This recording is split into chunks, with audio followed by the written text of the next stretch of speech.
Ito mga batang 90s. Nako, isa to sa mga paborito naming street foods. Chicharon sebo-sebo. Maalala ng mga matatanda. Pampabata. Early 80s ma'am, 90s. Parang kumain. Kilalang kilala ng mga lolo't lola. Tatay. Mapaba ng buhay. Parang kumain ka na ng chicharong bulaklak saka chicharon sa murang. Nung dati, nung nagsimula yung pandemic, naghirap yung rasyon ng taba. Ngayon po, sa kasalukuyan po ngayon, dati, araw-araw po kami nakakapagtinda noon nung wala pang pandemic.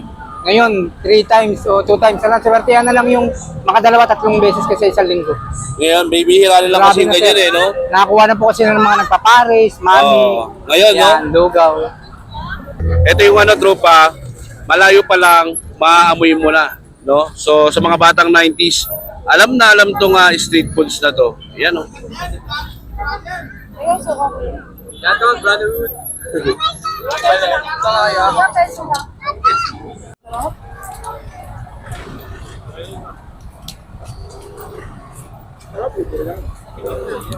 Yes, ma. Ay, yung masarap yung puti-puti yung taba talaga yun. AJTV nga. AJTV. Mabisa. Masarap yan. Ito, kunin nyo yan. Tapos siya, kuya, ano yan, tawag dito? Sebo ng baka. Apa. Bali, sa tagal ng panahon, dekada na rin po siya.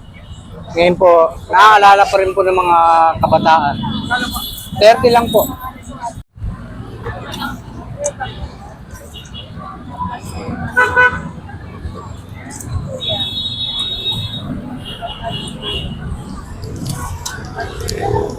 Iyon, 50 pesos to yung ganito. Yes, sir. Yes. Sulit na po yan, sir. Sulit. Talagang mabubusog ka sa takam ng batang 90s. Picture ang baka, oh.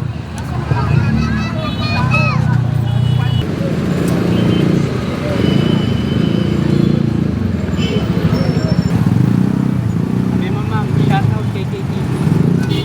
KTV, sir, no? Oo, sir.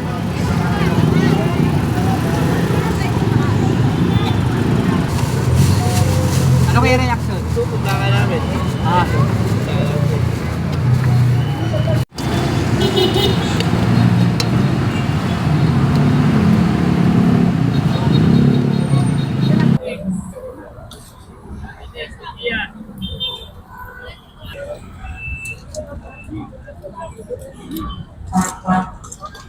Mga batang PCCR, oh. Shout out 641, batang 641. Woo! Wait lang. Wait, at video mo kami nakakamain. Eh, okay, shoutout lang po kay KTV. Hey, sir. Suportahan natin ng mga vlogger.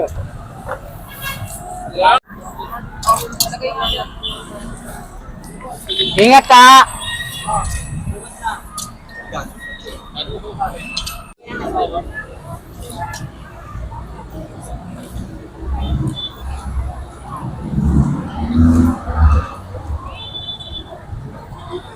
Thank you.